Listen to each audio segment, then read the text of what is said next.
नमस्कार दोस्तों, स्वागत है आपका कॉन्सेप्ट ऑफ केमिस्ट्री में। हम लोग पिछले लेक्चर में देख चुके थे सब एटॉमिक पार्टिकल जो इलेक्ट्रॉन, प्रोटॉन, न्यूट्रॉन होते थे उनका डिटर्मिनेशन कैसे वो निकाला जाता है।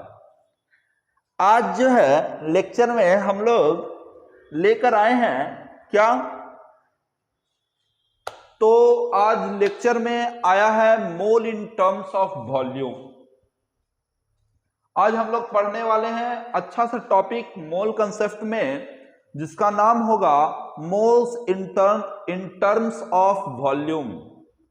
अब मोल को हम लोग वॉल्यूम के टर्म में पढ़ेंगे। किसके टर्म में दोस्तों?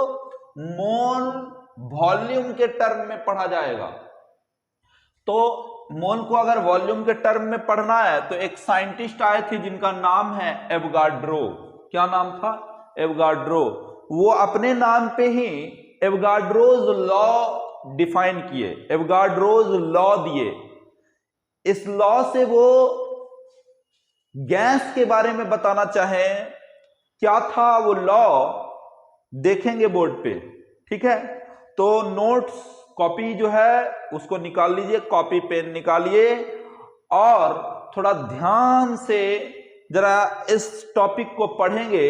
आज बहुत सारे कॉन्सेप्ट को क्लियर करेंगे, बहुत सारे छोटे छोटे चीजों को आपके दिमाग से हटा दिया जाएगा और वहां से आपको एक अच्छा सा नोट्स जो तैयार होगा तो उससे बहुत सारा सवाल हल होना चालू हो जाएगा।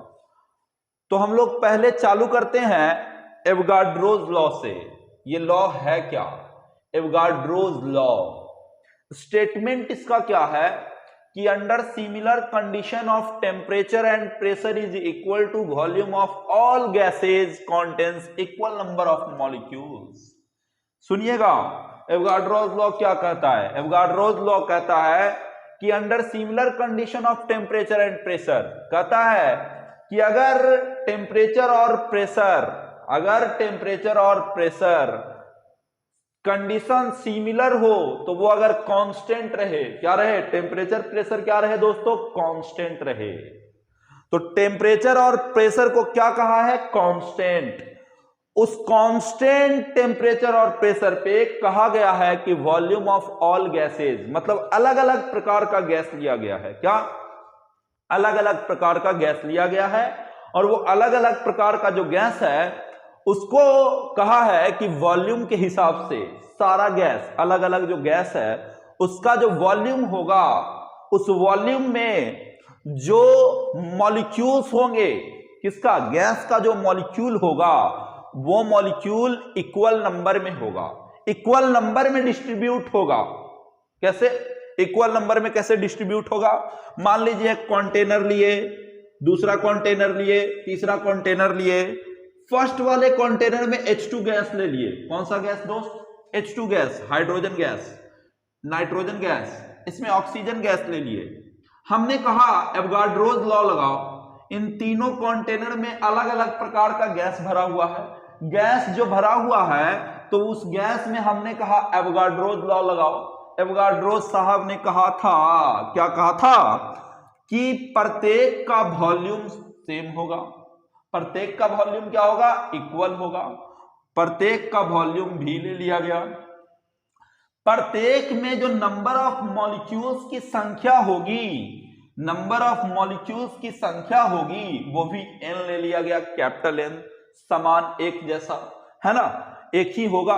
कब? तो उसके लिए कंडीशन रखे थे कि टेम्परेचर प्रेशर, क्या? तो टेम्परेचर और प्रेशर नहीं बदलना चाहिए, वो कांस्टेंट रहना चाहिए।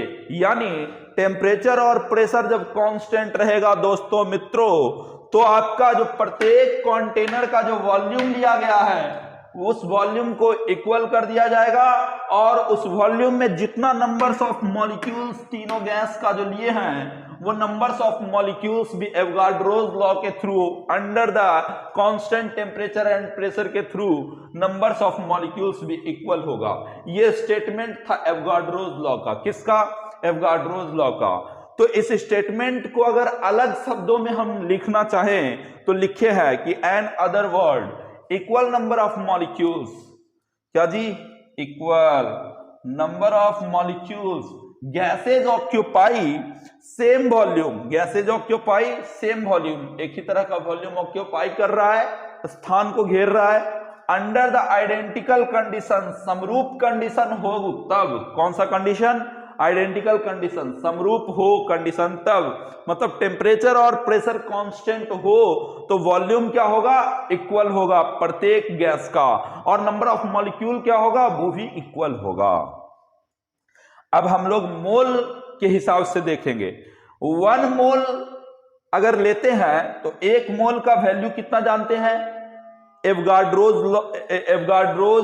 नंबर के बराबर, Na के बराबर, यानी 1 मोल को डिफाइन करेंगे 6 यहां लिखा हुआ है कितना, 6.023 गुना 10⁻23। तो ये 1 मोल में मॉलिक्यूल्स का संख्या कितना हुआ, मॉलिक्यूल्स का संख्या हो गया 6.023 गुना 10⁻23 मॉलिक्यूल हो जाएगा। इतना मॉलिक्यूल जो है इसमें रहेगा, किसमें, 1 मोल गैस में, 1 मोल गैस में कितना मोल, 1 मोल गैस में मॉलिक्यूल्स की संख्या अगर देखेंगे तो कितना मॉलिक्यूल होगा, तो मॉलिक्यूल्स की संख्या हो जाएगी 6.023 इंटू 10⁻23, यानी 6.023 गुना 10⁻23 मॉलिक्यूल का संख्या आ जाएगा।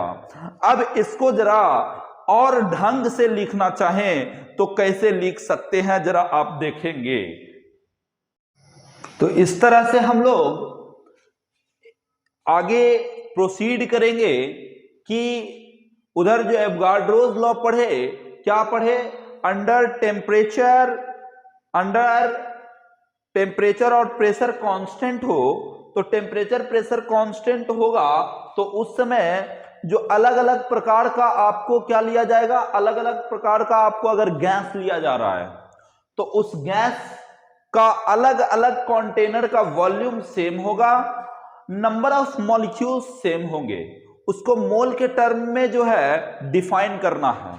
तो हमने कहा है कि अगर 1 मोल किसी भी गैस को लेते हैं, 1 मोल गैस का, किसी भी गैस का 1 मोल लिया जाता है, कितना मोल, 1 मोल लिया जाता है, तो वो जो है ऑक्यूपाई करेगा, भरेगा किसी स्पेस को अंडर द सेम वॉल्यूम से, सेम वॉल्यूम से भरा था, भी से भरे थे तीनों को।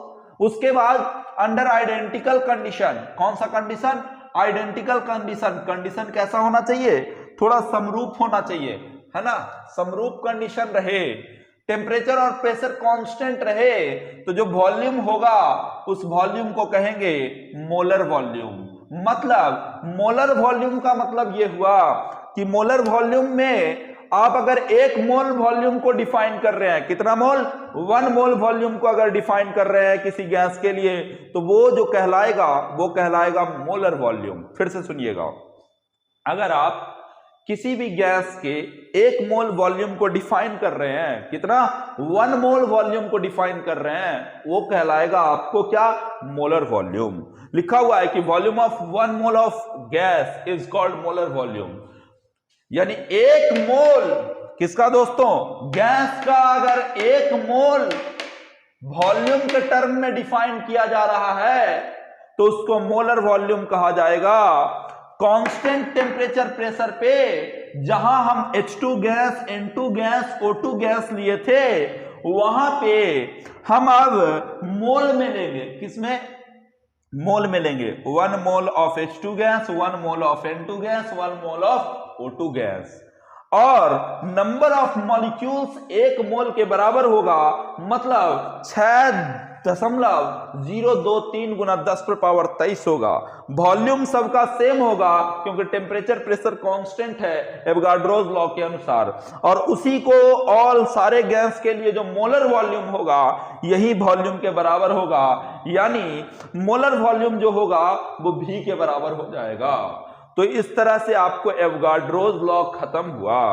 अब हम लोग थोड़ा और आगे इसको चर्चा को बढ़ाएंगे, इस पे एनटीपी और एसटीपी देखेंगे।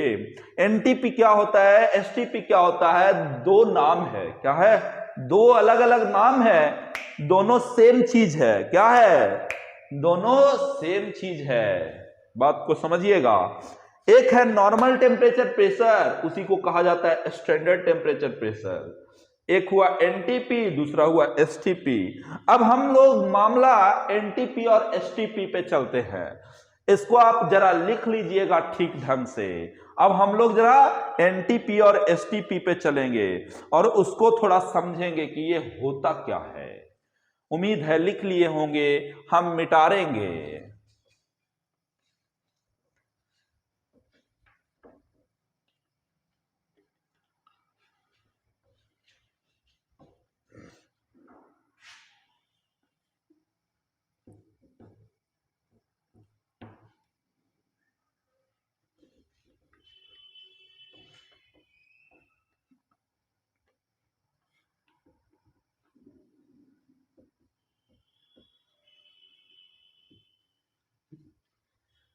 चलिए अब हम लोग क्या समझेंगे दोस्तों, एनटीपी और एसटीपी समझेंगे कि होता है।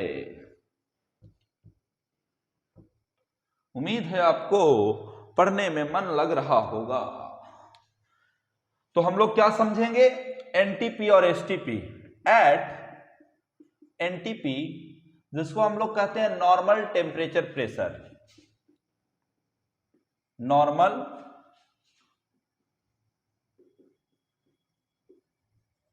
टेम्परेचर एंड प्रेशर, या इसी को कहा जाता है एसटीपी। एसटीपी इसको बोलेंगे standard temperature and pressure, standard temperature and pressure. इस पे होता क्या है दोस्तों, ये दो नाम है, दोनों एक ही चीज है। इस पे जो टेम्परेचर लिया जाता है वो टेम्परेचर 0 डिग्री सेंटीग्रेड लिया जाता है। कितना? 0 डिग्री सेंटीग्रेड। किस पे? एनटीपी और एसटीपी पे। 0 डिग्री सेंटीग्रेड को अगर हम केल्विन में कन्वर्ट करना चाहे तो आप आसानी से 0 + 273 लिख सकते हैं। किसमें दोस्तों? केल्विन में। किसमें? केल्विन में लिख सकते हैं। ठीक, ओके। टेम्परेचर के बाद प्रेशर की बारी आती है। प्रेशर कितना लिया जाता है एनटीपी पे? 1 एटीएम लिया जाता है। कितना? 1 एटीएम। एक एटीएम जो होता है वो कितना के बराबर होता है? एक एटीएम कितना के बराबर होता है बताएंगे। कन्वर्जन आगे करेंगे, टूर में करेंगे, ठीक है। अभी छोड़ देते हैं इसको जरा। एक एटीएम प्रेशर लिया जाता है। इसके बाद बारी आती है मोलर वॉल्यूम की। किसकी? मोलर वॉल्यूम की। मोलर वॉल्यूम, मोलर वॉल्यूम जो निकाल रहे हैं दोस्तों वो गैस के लिए निकाल रहे हैं, ऑफ गैस। तो ये जो मोलर वॉल्यूम ऑफ गैस जो है एनटीपी या एसटीपी पे कितना लिया जाता है? 22.4 लीटर। कितना? 22.4 लीटर। इसी को आप मिलीलीटर में कन्वर्ट कर सकते हैं, 22,400 मिलीलीटर लिख सकते हैं। कितना?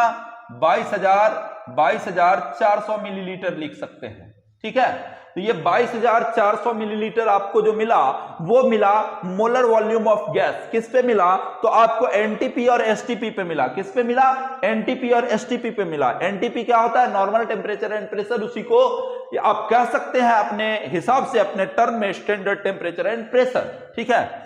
अब हम लोग पढ़ेंगे कि एट एनटीपी और एसटीपी, एट एनटीपी और एसटीपी, इस पर अगर हम लोग 1 मोल किसी गैस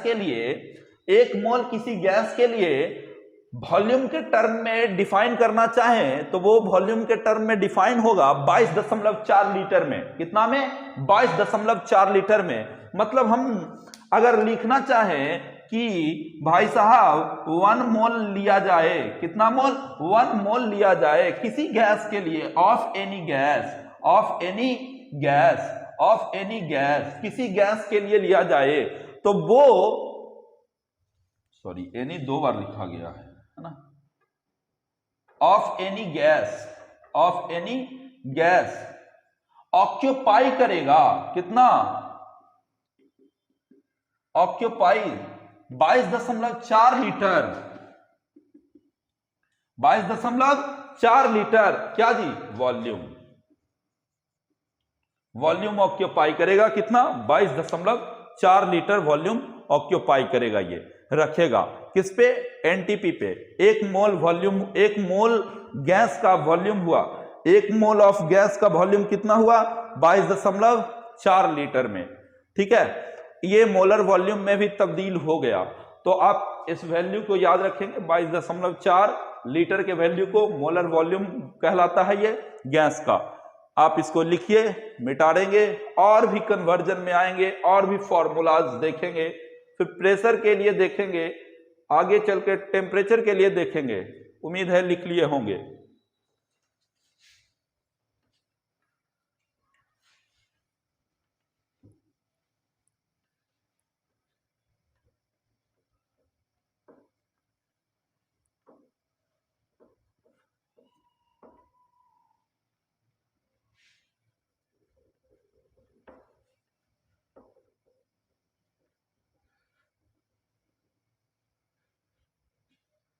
चले, अब हम लोग देखेंगे क्या,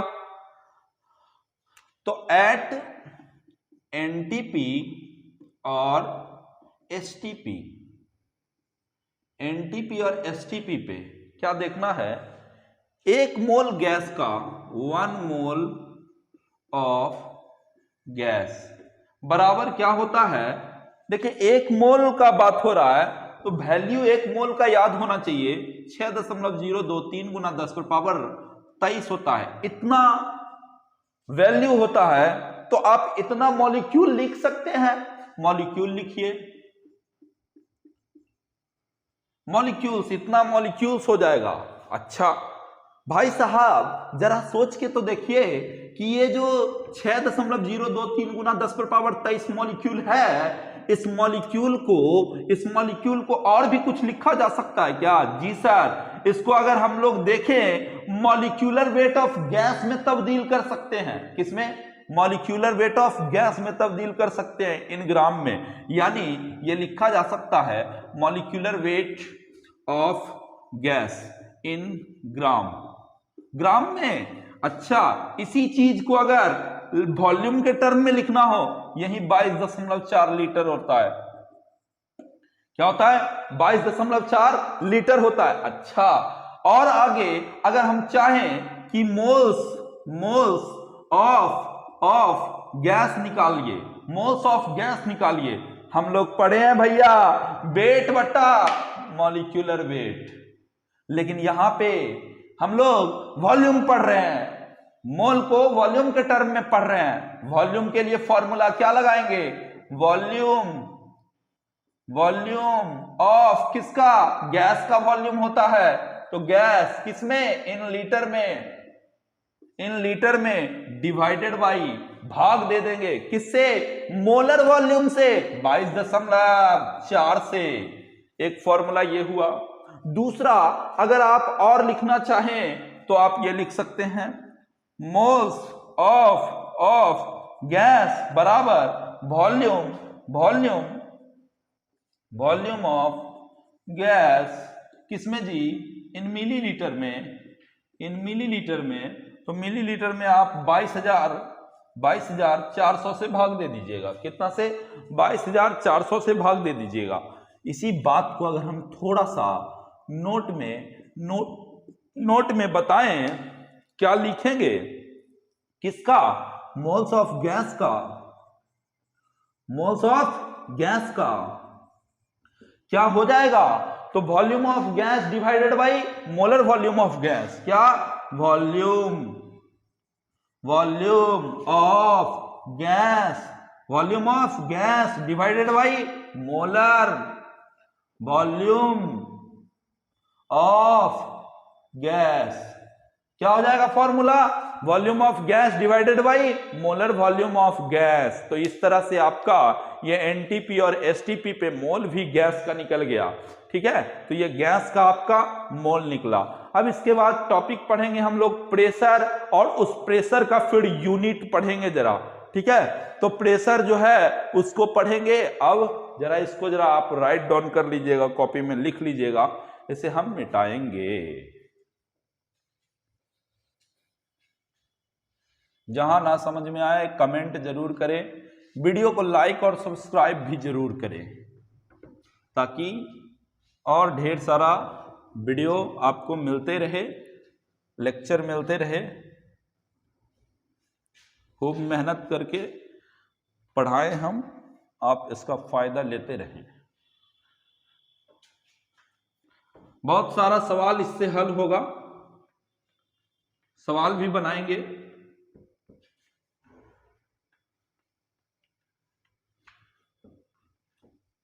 उम्मीद है 8 वीडियो बन गया होगा, कुछ और बनेगा तो पूरे ढंग से पढ़ाई करेंगे हम लोग। आते हैं, नया टॉपिक है क्या दोस्तों, प्रेशर। प्रेशर और उसके यूनिट्स के बारे में पढ़ेंगे। किन के बारे में, प्रेशर और उसके यूनिट्स के बारे में। And pressure and their units, क्या जी, देयर यूनिट्स।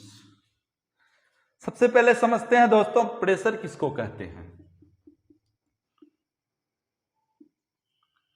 प्रेशर किसको कहते हैं, फोर्स पर यूनिट एरिया को प्रेशर कहते हैं। किसको, फोर्स पर यूनिट एरिया को प्रेशर कहते हैं।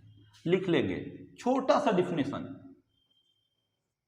फोर्स पर यूनिट एरिया को प्रेशर कहते हैं। फोर्स पर यूनिट एरिया को क्या कहते हैं, प्रेशर कहते हैं। अच्छा, मतलब प्रेशर का डिफिनेशन के हिसाब से प्रेशर का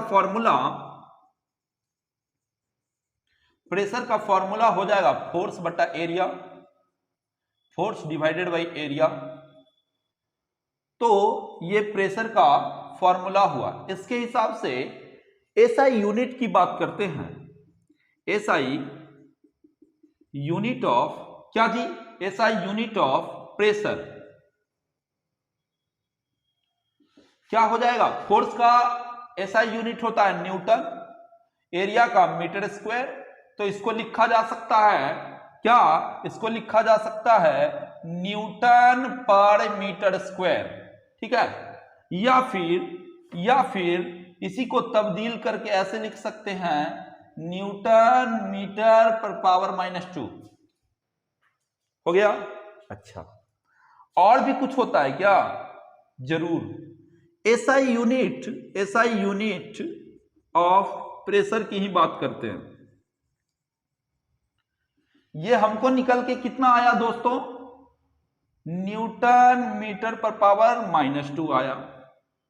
मतलब इस न्यूटन मीटर पर पावर -2 जो लिखा हुआ है, यानी न्यूटन पर मीटर स्क्वायर को एक और नाम देते हैं पास्कल। क्या नाम देते हैं, पास्कल, जिसको पी से दिखाते हैं, सॉरी पीए से दिखाते हैं, स्मॉल ए, पीए से दिखाते हैं, पास्कल। दोस्तों ये एसआई यूनिट की बात कर रहे हैं। जरा हम लोग सीजीएस यूनिट की बात करते हैं। CGS unit of pressure, CGS unit of pressure क्या होता है, centimetre gram second, centimetre gram second. इसमें जो न्यूटन पर मीटर स्क्वायर है तो वो एसआई यूनिट है। सीजीएस यूनिट जो होगा इसका वो हो जाएगा डाइन, गांव वाला डाइन नहीं दोस्तों, ये डाइन यूनिट है ना, किसका? तो फोर्स का यूनिट है डाइन। तो डाइन यहां सेंटीमीटर लेना है, तो यहां आप एरिया के लिए सेंटीमीटर स्क्वायर कर लीजिए। तो आप इसी को लिख सकते हैं डाइन पर सेंटीमीटर स्क्वायर, या फिर और आप लिख सकते हैं डाइन सेंटीमीटर पर पावर -2। कितना? डाइन सेंटीमीटर पर पावर -2, ये लिख सकते हैं। तो इस तरह से आपका प्रेशर का यूनिट समाप्त हुआ। अब हम लोग थोड़ा कन्वर्जन देख लेंगे। एक एटीएम कितना वैल्यू के बराबर होता है, ये सब जरा देख लेंगे थोड़ा। फिर उसके बाद थोड़ा वॉल्यूम, उसके यूनिट पे आएंगे, फिर टेम्परेचर के यूनिट पे आएंगे, फिर मोलर वॉल्यूम को निकालते कैसे हैं, मोलर वॉल्यूम को डिटरमाइन कैसे करते हैं, उसको कैसे निकालेंगे गैस में, तो वो भी देखेंगे। तो चलिए इसको आप लिख लीजिएगा, हम मिटाएंगे।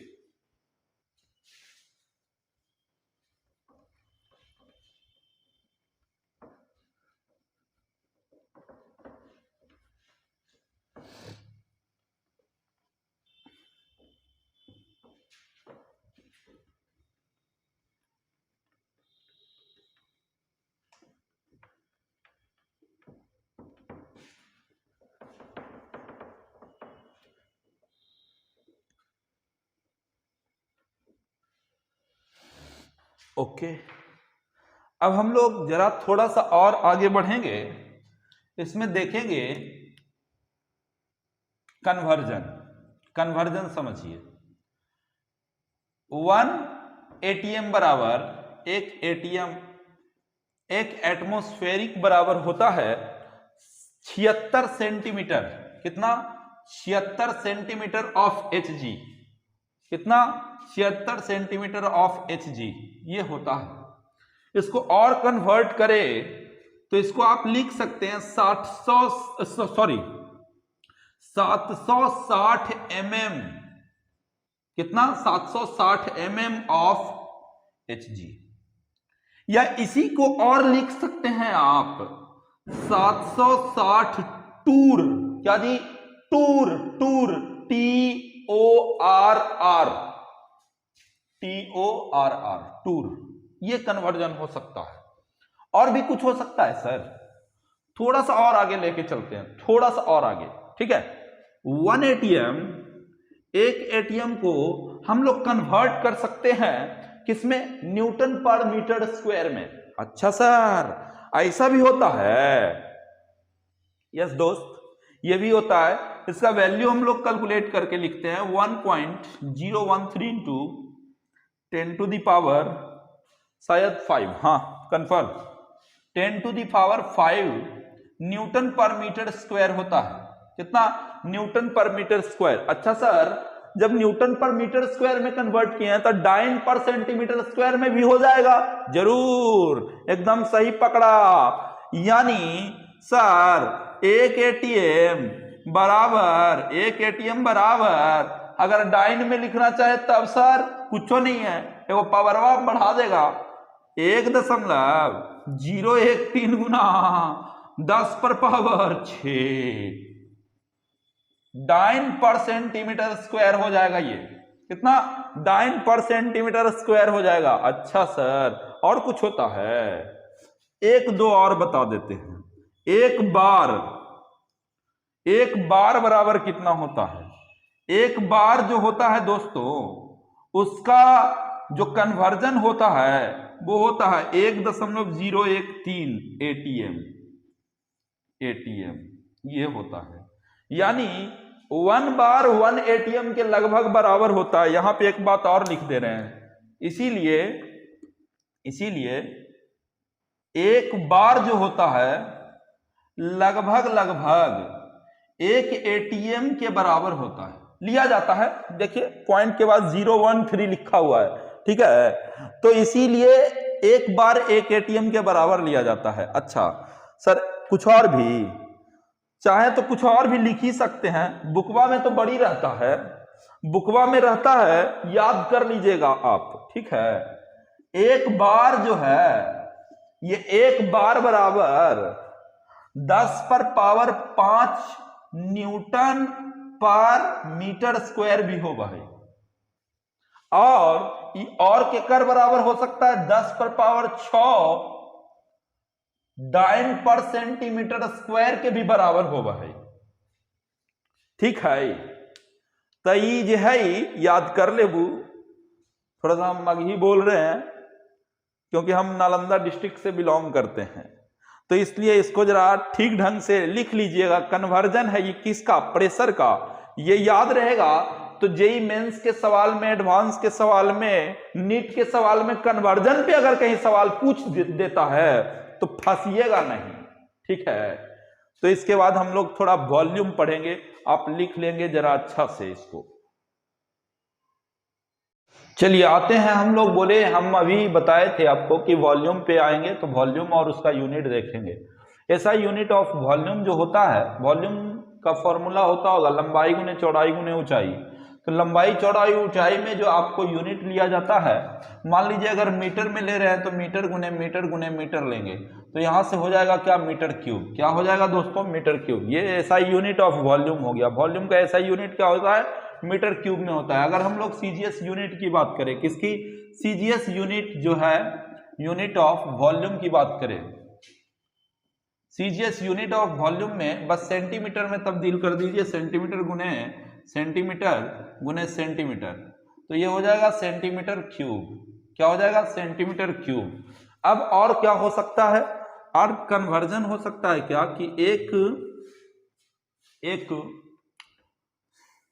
मीटर क्यूब जो होता है वो बराबर होता है, 1 मीटर क्यूब जो होता है वो बराबर होता है 10 पर पावर 6 सेंटीमीटर क्यूब के। कितना, 10 पर पावर 6 सेंटीमीटर क्यूब के। अगर डेसीमीटर क्यूब में इसको अगर हम कन्वर्ट करना चाहें, किसमें दोस्तों, डेसीमीटर क्यूब में अगर हम कन्वर्ट करना चाहें तो 10 पर पावर 3 डेसीमीटर क्यूब हो जाएगा। कितना, 10 पर पावर 3 डेसीमीटर क्यूब हो जाएगा। अच्छा, 10 पर पावर 3 डेसीमीटर क्यूब जो होगा, इसको अभी कन्वर्ट करना चाहें 10 पर पावर 3 डेसीमीटर, 10 पर पावर 3 डेसीमीटर क्यूब जो आया है, तो अगर हम, ओहो,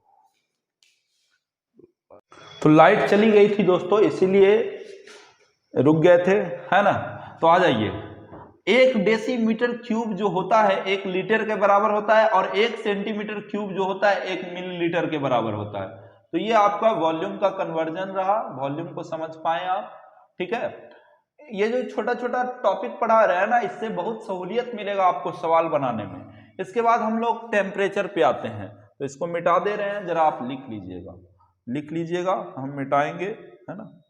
ये कुछ बहुत बड़ा है नहीं कि समझने वाला बहुत फैक्टर है। टेम्परेचर आएंगे, टेम्परेचर, इसका क्या क्या कन्वर्जन है। टेम्परेचर में भी कुछ लोग फंसते होंगे।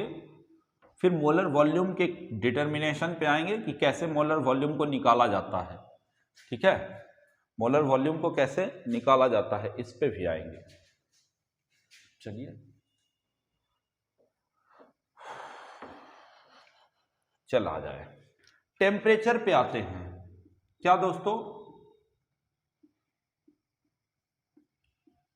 टेम्परेचर और इसके यूनिट्स के बारे में पढ़ेंगे, एंड देयर यूएनआईटीएस यूनिट्स।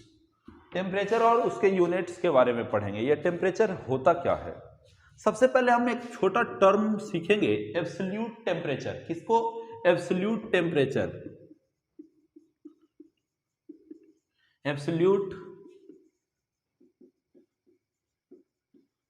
टेम्परेचर, ये जो एब्सोल्यूट टेम्परेचर है ये होता है क्या, तो अगर आप टेम्परेचर को केल्विन में कन्वर्ट कर रहे हैं, यानी टेम्परेचर को केल्विन में ले रहे हैं, तो वो एब्सोल्यूट टेम्परेचर कहलाता है। यानी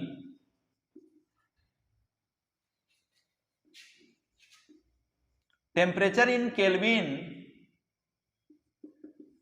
ये जो टेम्परेचर इन केल्विन होगा ये क्या कहलाएगा, एब्सोल्यूट टेम्परेचर कहलाएगा। टेम्परेचर इन केल्विन क्या कहलाएगा, एब्सोल्यूट टेम्परेचर कहलाएगा। अच्छा, टेम्परेचर इन केल्विन कैसे लेते हैं, टेम्परेचर इन केल्विन कैसे लेते हैं, तो याद रखिएगा टेम्परेचर इन केल्विन जब लेने जा रहे हो तो डिग्री सेंटीग्रेड के हिसाब से आप लिखेंगे इसको क्या, टेम्परेचर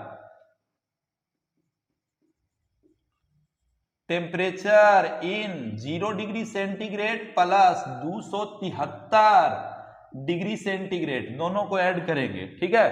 तो ये टेम्परेचर इन केल्विन हो जाएगा। अच्छा ऐसा सर, उसके बाद अगर टेम्परेचर को हम लोग ऐसे भी लिख सकते हैं कि पॉजिटिव डिग्री सेंटीग्रेड में, मतलब पॉजिटिव में हो, निगेटिव में नहीं हो। तो केल्विन में अगर कन्वर्ट करना चाह रहे हैं कि टेम्परेचर ऑफ केल्विन हो जाए, टेम्परेचर इन केल्विन हो जाए, किसमें, केल्विन में, तो इसको क्या लिख सकते हैं, टेम्परेचर इन केल्विन को 0 डिग्री सेंटीग्रेड प्लस 273 यानी जोड़ देंगे, यानी पॉजिटिव जो है वो प्लस 273, यानी ये वाला पॉजिटिव प्लस 273 इसको केल्विन में लिखने के लिए ऐड कर देंगे, ठीक है। अच्छा ऐसे करेंगे सर, ठीक है। तो अगर टेम्परेचर हम लोग सर टेम्परेचर जो है वो अगर 0 डिग्री सेंटीग्रेड ले लेते हैं तब क्या कीजिएगा सर आप, हाँ क्या कीजिएगा, हाँ कुछ नहीं करेंगे, बस इसमें 273 जोड़ देंगे। ये एग्जाम्पल हो गया आपका, है ना। तो इसको कन्वर्ट कैसे करेंगे हम लोग, तो कन्वर्ट करेंगे आसानी से, 0 प्लस 273 जोड़ देंगे, ये केल्विन में आ जाएगा, जुट के कितना आ जाएगा दोस्तों, 273 केल्विन। अच्छा सर अभी 0 डिग्री लिए हैं, थोड़ा 10 डिग्री लेके देखिए तो टेम्परेचर जी जरूर ले रहे हैं, 10 डिग्री सेंटीग्रेड लिए, तो कुछ नहीं करना है, 10 प्लस 273 कर लेना है, केल्विन में कन्वर्ट हो जाएगा, 73 10 कितना हुआ 83, 283 केल्विन में आ जाएगा। अच्छा सर हाँ और भी कुछ, 25 डिग्री सेंटीग्रेड जो रूम टेम्परेचर होता है उसको लेके देखते हैं। टेम्परेचर अगर 25 डिग्री सेंटीग्रेड लेके देखें तो ये 25 प्लस कितना, 25 प्लस 273 जोड़ दीजिए, केल्विन में आ जाएगा।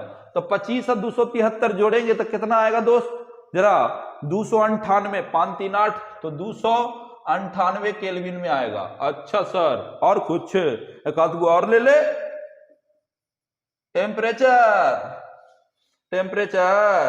30 डिग्री ले लेते हैं, 30 डिग्री सेंटीग्रेड ले लेते हैं। कौन सा हमारे तीर मार रहे हैं, 30 प्लस 273 केल्विन कितना हुआ जी, तो यहां से आ जाएगा 273 और 30 300 से पार हो रहा है, 303 केल्विन में आ रहा है। तो ये आपका टेम्परेचर का डिटर्मिनेशन हुआ। टेम्परेचर कैसे निकालते हैं, केल्विन में कैसे निकालते हैं टेम्परेचर, उसका यूनिट क्या होता है, केल्विन होता है, डिग्री सेंटीग्रेड होता है, बट हम लोग पढ़ाई करेंगे तब उस समय डिग्री सेंटीग्रेड को किसमें, तो डिग्री सेंटीग्रेड को हम लोग केल्विन में कन्वर्ट करके सवाल को सॉल्व करेंगे। अब अगला टॉपिक होगा determination of molar volume of gas. Gas का मोलर वॉल्यूम कैसे निकालेंगे, आएगा एक लॉ जिसको कहेंगे, इक्वेशन आएगा, वो इक्वेशन होगा ideal gas equation, PV is equal to NRT होगा। फिर उसी से हम लोग पूरा डेरिवेशन पढ़ेंगे, डेंसिटी के बारे में पढ़ेंगे, है ना। तो आज इतना ही करेंगे दोस्तों। आज वीडियो अच्छा खासा बन गया है तो आप इसको राइट डाउन करें और वीडियो को लाइक और सब्सक्राइब जरूर करें। अगले दिन हम लोग पढ़ेंगे मोलर वॉल्यूम का डिटर्मिनेशन गैस में। ओके।